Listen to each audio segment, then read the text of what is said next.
truly sets us free. With the light that leads the blind to see. Voice of the word, voice for the good, voice of the whole, voice of the voice of the word, TV. VWTV, ang telebisyon nga may misyon. Voice of the world, TV.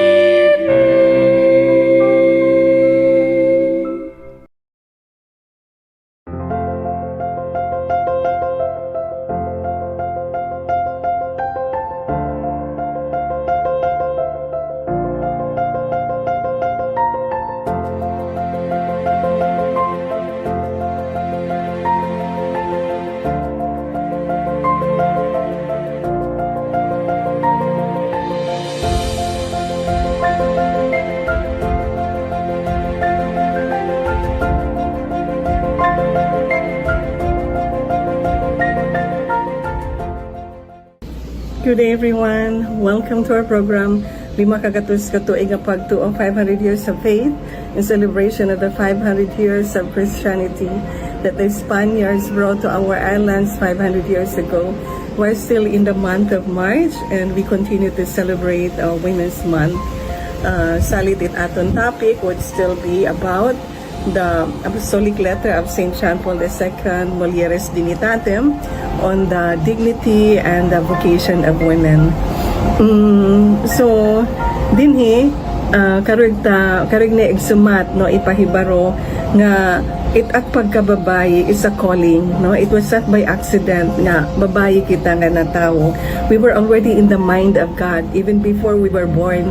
Nakarinakitahan huna-huna na ating Ginoo upod na kita iyang mga plano nga mabubuhi kita nga mga babayi, no, that we will be born as a woman, and He wanted us to exist and to exist deliberately and specifically as a woman. So it was not by accident that we were born women, and He wants us to understand this, no? To know this, to understand this. And this is why one of the reasons why we celebrate Women's Month. Dara kay diri kita aksidente nga natawo din nga kalibutan nga babayi. So it was by choice, and it was something specific and deliberate and intentional nga natawo kita nga babayi kita, because we're here for a purpose. We have our own mission as women. Salit, God willed it that we be born as women. So your womanhood and the gift of femininity is something that God delights in. Nalilipay atong Ginoo nga babayi kita, and He wants this to be expressed and through the way that you live your life. Karag niya nga i-express nato itag pagkababayi in the way we live, no? Hitaton pag-ukoy din kalibutan as a woman, no? As a woman. So he Saint John Paul II, hiya in usanga Pope nga nakakaintindi, and he has this deep affection for women, and he understood, no, one of those who understood it kababayan, no, because nasing hiranga makuri intindihon it babae. There was even a joke I remember. May kuno usa nga engineer, what happened ba, nakatiya ha desert, no? Ha desert. He was there in the middle of nowhere, and then may niya kinita nga lamp. Tapos iyagin kuskus ang ginawas and genie, no? And then nasing naman ang genie, tell me, no, sumati ako na ano't im karuyag igpa buhat ha ako, and I will do it, bubuhatong ko. And then nasaring hiya nga help me understand women. And then nagkamot ng ulo yung genie Kasi ang laanay, makurin buhaton. Pagpahimuan na laakin, haluag nga highway para makabalik ka nga to destination. But to understand women, I'm sorry, it's not, women are complicated. No way, they are a complicated being. But in St. Charles, it's a joke, but it's also true. It's also true. Makuri is pilingon danay it babae, no? But St. John Paul II understood women very well, no? He offered an understanding of their femininity and their true vocation as woman. Kinita niya because he was a mystic. St. John Paul II was a mystic, no? Because he prayed a lot and he had the mind of God, Masisarinta, because he always contemplate God, and in everything that he did, he always consulted God, and he always asked God to guide him, and he was always guided by him. And also from his personal experience when he was the parish priest in the parish in Krakow, in Poland, he had this group of young men and women nga kaupod niya mag-hike to the mountains because he loves hiking. He's St. John Paul II. Ngayon kaupod niya ng mga kabataan, ng mga kababayan, kalalakinan. And he saw how they act and interact with each other, and that also helped him understand women. So when he was elected as Pope, Saint John Paul II, it was after the peak of sexual revolution and feminist liberation, na also adto nga mga movements, on women's lib and then sexual revolution. So Saint John Paul II was deeply aware, when he was still John Paul II at the time, he was deeply aware of the challenges facing women in the modern world.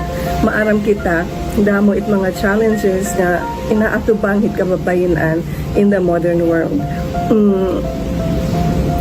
Even in ancient times, and now, in modern times, damo lagi happy challenges nga inaatubang hit kababayanan. Ngan ako personally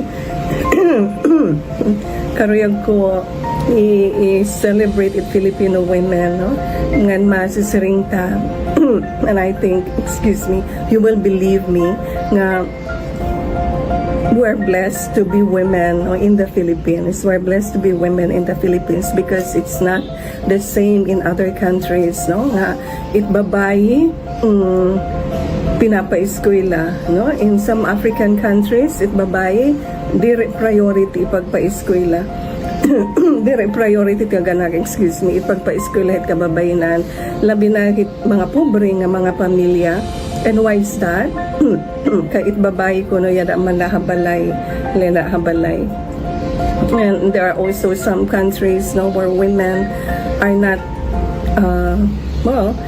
welcome, for example, China, there was a time when karig nira lalaki it anak, ngan kun usala karig nira lalaki it firstborn, kaya siya it nagpapasigi, nagpapatuloy it lineage, it family lineage. It babae, she will get married, and transfer homes, ngan maiiba na it apelyido, dire niya gindadara it lineage, it pamilya, which is very important, para hindi ng mga families that are, conscious of their lineage. So, iba-iba nga kultura. And then, may iba-iba yung mga lugar nga it babae, again, bata pala hira, igin papakasal na, to older men who didn't know, who didn't love. They are forced into a marriage, where there is no love, ngan dire makatawo, ngan dire equal treatment haira hitira asawa, So we have all these challenges in the Philippines. Maswerte kita kababayan, Filipino women, masisiringta nga actually Filipino is a matriarchal society. It's the woman who calls the shots in the family. May natatangani joke nga may mga kalalakinan nga under desaya, maybe you cannot talk about that in these countries where women are not equal, are not treated equally, no, with men. There was even a time in Japan, I hope this has changed already, when we went to Japan on a study trip many years ago, and babae, asawa na nga ni, dila itluyo it lalaki, they don't walk together side by side. The woman has to stay behind the man. Excuse me. And I also personally witnessed ang pagkatunamhan balayhan amon, how do you call that? And assigned haamon nga Japanese interpreter, no? He was a teacher, a retired teacher. Salit he can speak English, because not all of them can speak English. He can, because he was a former professor, and then he invited us, the Filipino women, to his house, no, to have lunch in his house. And the woman, the wife, no, was busy in the kitchen, busy manluto, and then she served us. Tapos si kami, kasi syempre, natural aton, di ba? Pag-iimbitar, kana kita pangaon, kana join us, please join us, sasaring kami ni asawa, para bumulig, umupod magkaraon, mangaon, istorya, na nasaring, the woman just smiled at us, no, very graciously, and we saw naman that she enjoyed what she was doing, preparing food, cooking for us, and serving us. And then the husband said, it's okay, that's her place, no, without insulting her, no, without meaning to insult her. Pero amo in ira kultura, that's the place of the woman in the kitchen, literally, to na-experience ko namon hanak mga kaupod ng mga Filipinos. Hikita din na Pilipinas, di ba? Oo, nagluluto kita, nagpreparar, but the man also helps us. The men also help us na yan, mamagra sa pahiraman luto aton. And when we eat together. So these are the challenges facing women. And of course, may seryoso ng mga challenges, no, the violence against women and their children.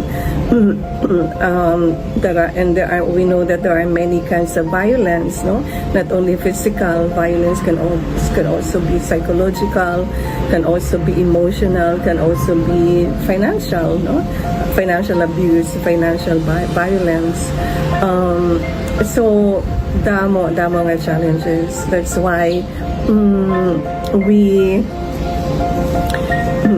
it's important, no, that we acknowledge, no, hit bukasyon, hit babae nga, it babae was created intentionally by God to be a woman, because she has a role to play, an important role to play in society, in the family, in society, in our country, and in the world.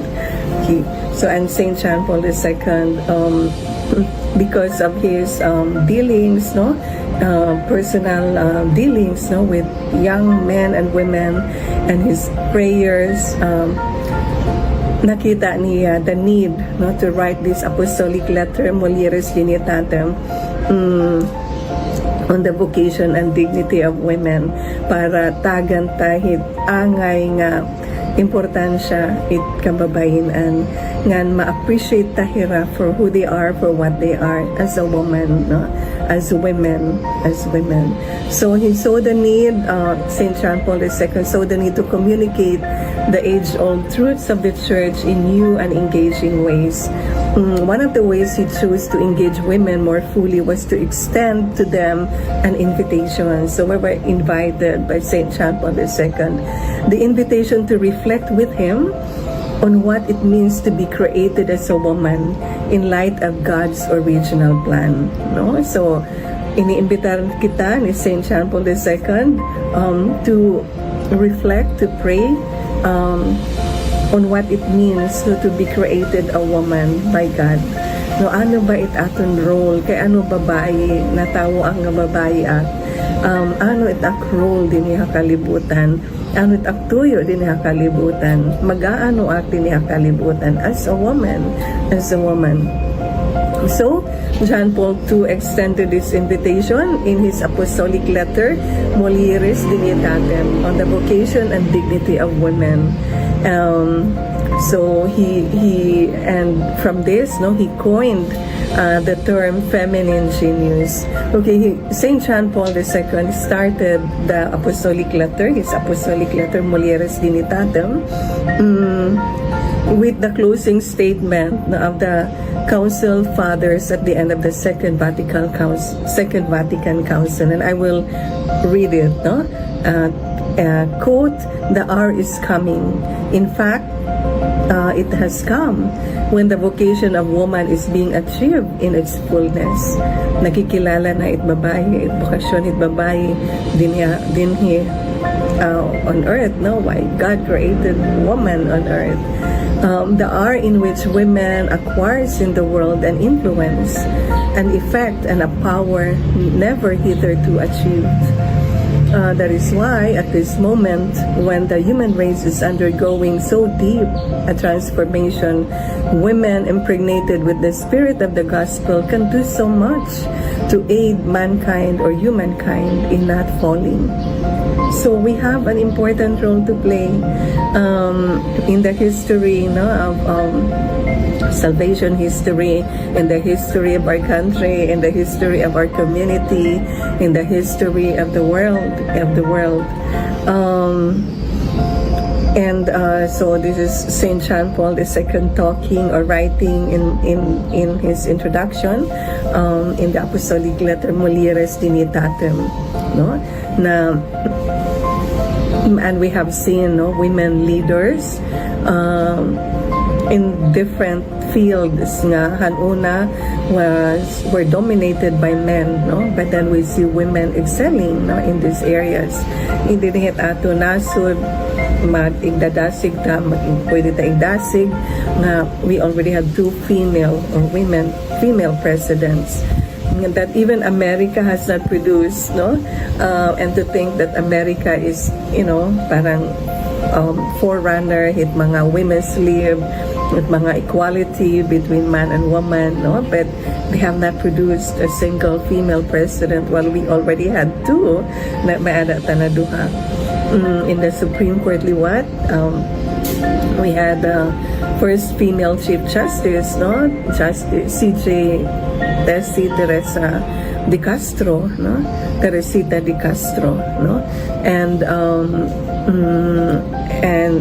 yung ngayon currently, we have two women justices, female justices in the Supreme Court, and Justice Ami and Justice Monet, and then the mga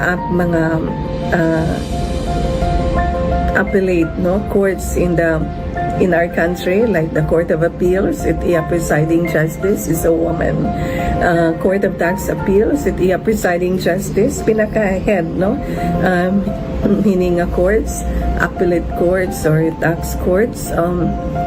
The appellate courts is a woman, and the Sandigan Bayan, which is a third level tertiary, third level court, is also a woman. So yeah, and then we have a lot of women leaders, mayors, lawmakers, and also what else? Mga areas nga before were only dominated by men. So women are there leading, and also let's not forget that in the home, the role of the woman is important. The role of the woman is important. We will see this later when we talk about the feminine genius. Ano ba ini nga feminine genius, So ini nga Mulieris Dignitatem, the vocation and dignity of women, this din karuyag ni Saint John Paul II i-communicate on he wants to change the way we look at ourselves as women, na kinahanglan makita kay aton worth, aton importance, and our dignity and our vocation. and we have to appreciate that, no? A desire that women.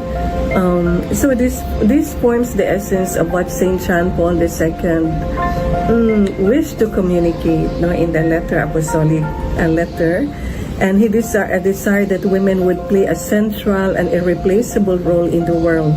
He called on all women to embrace this giftedness or genius and offer that as a gift to the world. Wow, amazing. Kaupay, no? It's so heartening, no, to hear this, no? Nga kita may ta importansya, and we have dignity, and we have an important role to play, no, in this world. So he wants us to embrace ining aton giftedness and the feminine genius that he coined, no? And this is we have to offer that as our gift to the world, as our gift to the world. If you have been to Iloilo, no, there's a church there. I think they call it the Molo Church. Maupay hiya, maganda yung simbahan na yon. And then you'll notice, no, that they hit a ceiling, or no, not ceiling, yung mga posts are statues of women, no, women saints, and hindi naman there's the cathedral, no, Iloilo, puro naman male saints itaadto. So yeah, what am I saying? Man and woman are equal, no, but different. They are equal in dignity but different. Anyway, din hiya Molo Church, no, Iloilo, maupay. And then you see these statues, no, of female saints. Nakakatuwa lang, no? Damo anay kababayan ng mga saints, because they have made their contribution to the world, and that is for eternity, no? May kudaman na nakadto nga singbahan ha Italy, in Castel Gandolfo, when I attended a seminar there in Castel Gandolfo, Villa de la Rose. In the chapel, no, didihan reredo are female saints, mga kababayan ng mga santo. I remember an usahi saint, who is Cecilia, dara niyan iya musical instrument. I forgot already the name of the instrument. It's a string instrument, no? Because that's her contribution, music. No? She's the patron saint of music or musicians, no? So that's Saint Cecilia. And then the others, no? Daranira, kung ano an era, is specific na contribution when they were alive, no? Their contribution to the world, their gift to the world. So the point I'm making is kada usa nga babae may ada contribution nga mahihahatag nga din hit aton pamilya, hit aton community, hit aton bungto, hit aton probinsya, hit aton nasod, hit bugos nga kalibutan. So let's look at the feminine genius, no, that Saint John Paul II talked about. Some of the qualities that mark the feminine genius include receptivity, sensitivity, generosity, and maternity.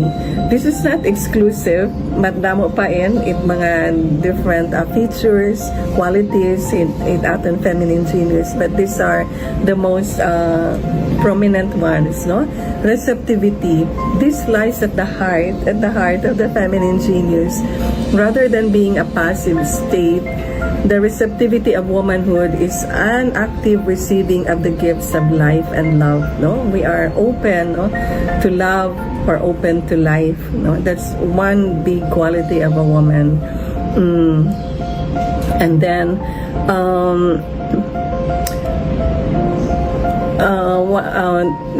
yung receptivity, no,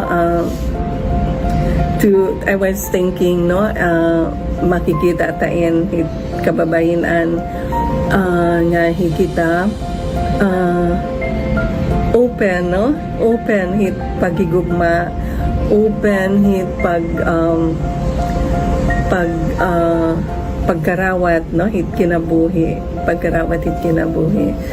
And then sensitivity, the sensitivity that is so integral to the feminine personality is an ability to see and understand the deeper needs and longings of the human heart and to respond in love, The classic example then of sensitivity, makikita tahakan Mama Mary, no, during the wedding at Cana, where our Lord performed the first miracle.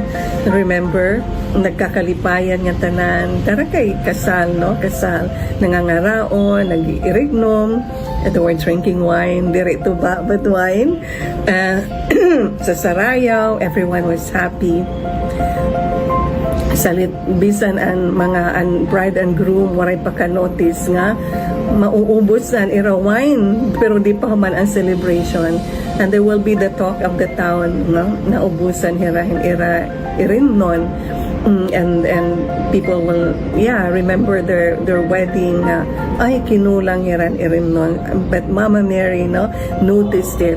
No one else noticed it, but Mama Mary did. That's why siniring niya anak, Jesus,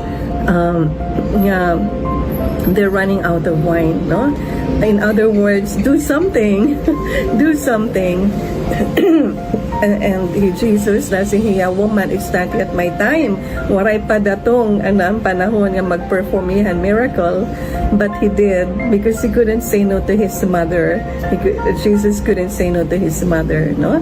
So that's the sensitivity, no, of a woman. Nanginginano, and pag may nakikita nga angay pagbuhaton, she does something about it. What a big contribution, what a great contribution that we can make, no, in this world.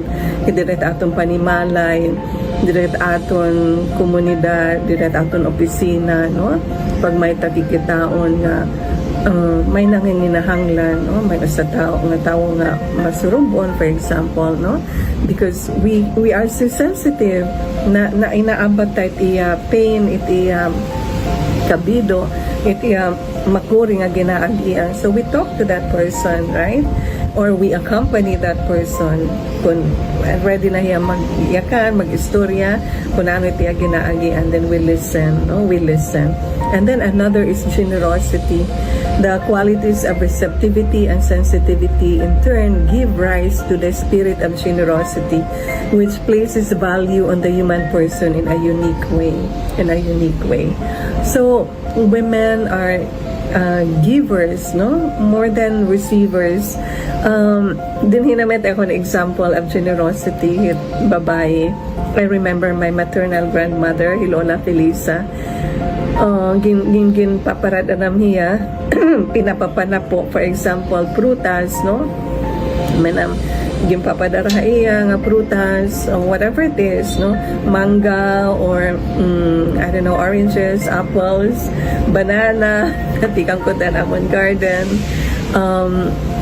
Lola Felisa, makuha latiya if at all na makuha hiya mausa or para haiya, pero nga tanan pinanahatag niya mga pag-umangkon, mga kaurupdan, no? So I doubt if she even took one for herself, no, nga tanan ipinanahatag. So wow, how generous, no?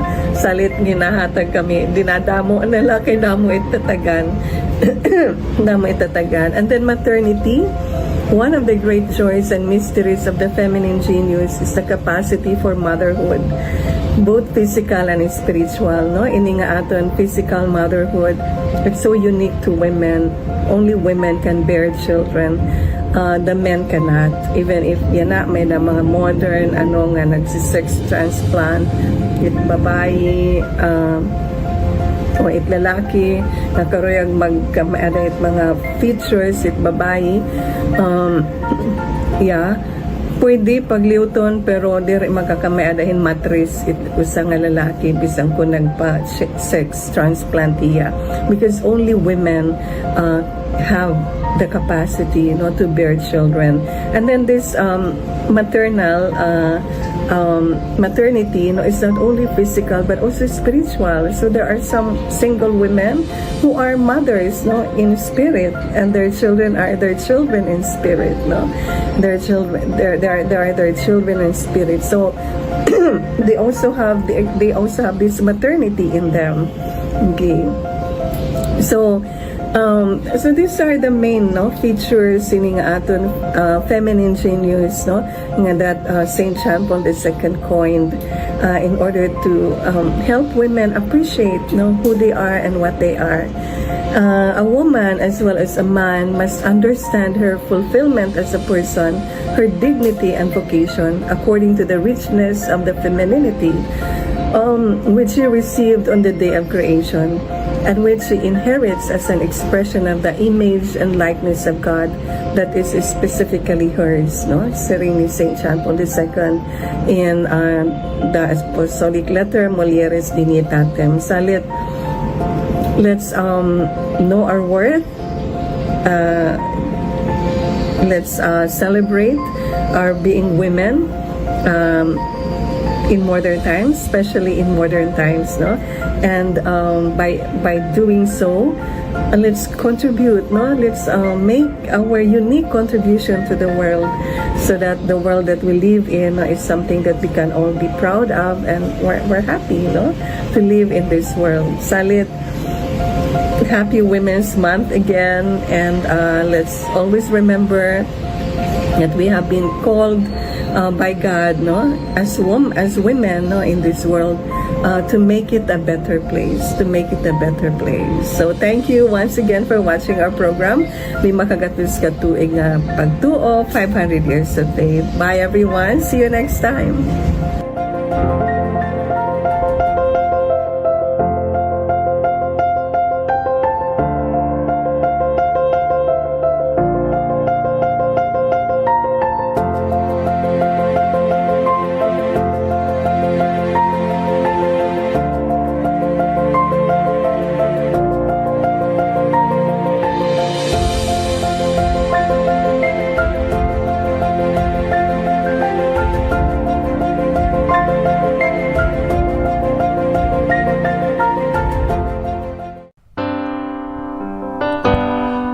The truth that truly sets us free.